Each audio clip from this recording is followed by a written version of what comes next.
What do you need to know about love? Love, love.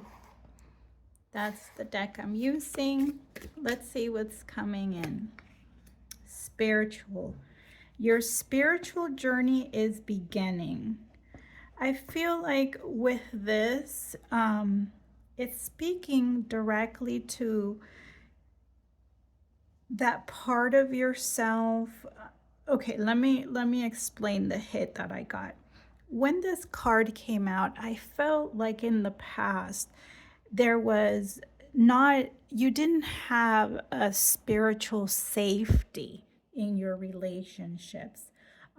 It was more people around you um, were not connecting in the way that you wanted to connect from the heart space.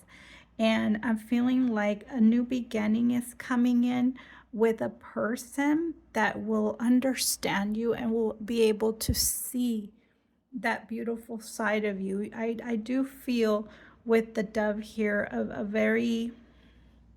a person who has elevated, has learned to treasure their spiritual side and their heart connection.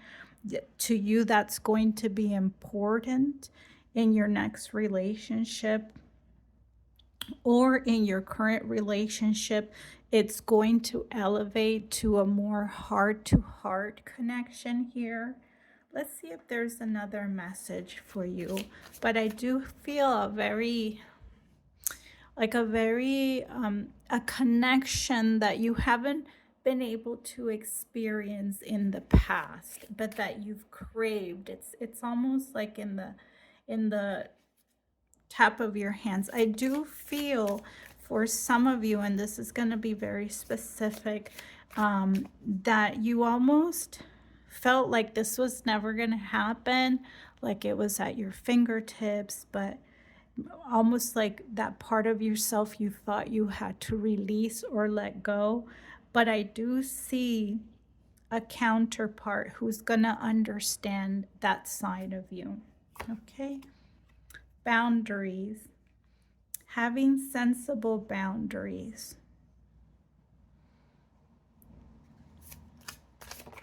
Ah, I see. And trust. Okay. So this is what I'm getting.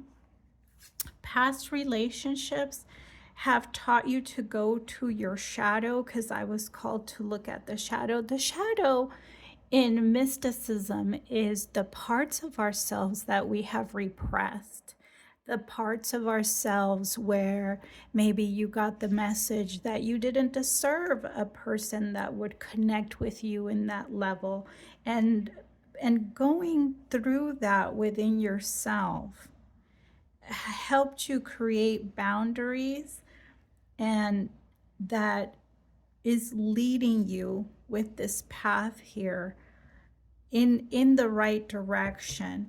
And when we end here with trust, you need to have trust in a relationship in order for it to flourish. Okay, so whether you're in a relationship or you're expecting one, the message is to trust yourself.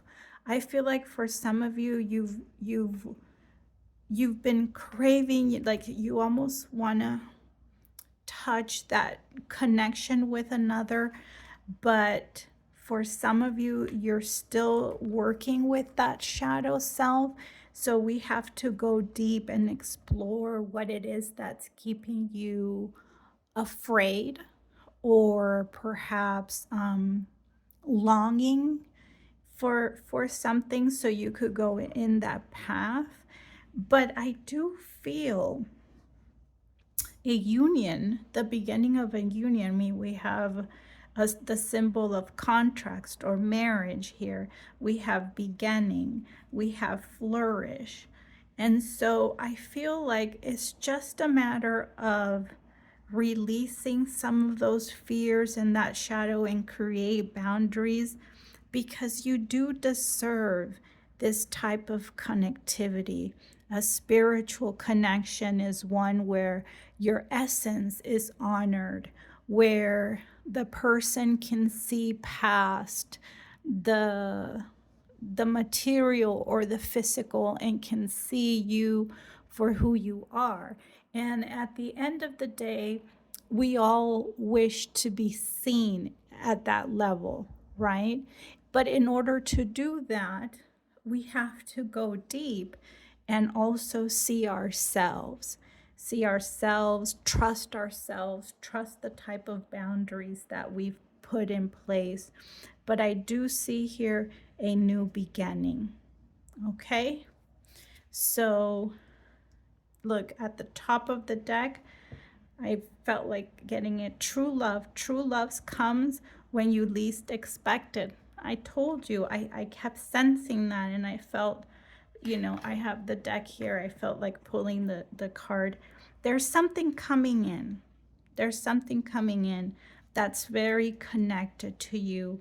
It's already in your energy. And this reading is asking you to go and do a little bit of shadow work if you're probably already doing it. And if you are, then you're being acknowledged for your hard work. So congratulations. I do see an offer here with all these hands and union. I do see something new in the horizon. So I hope this was helpful, and I will see you in the next reading. Bye, guys.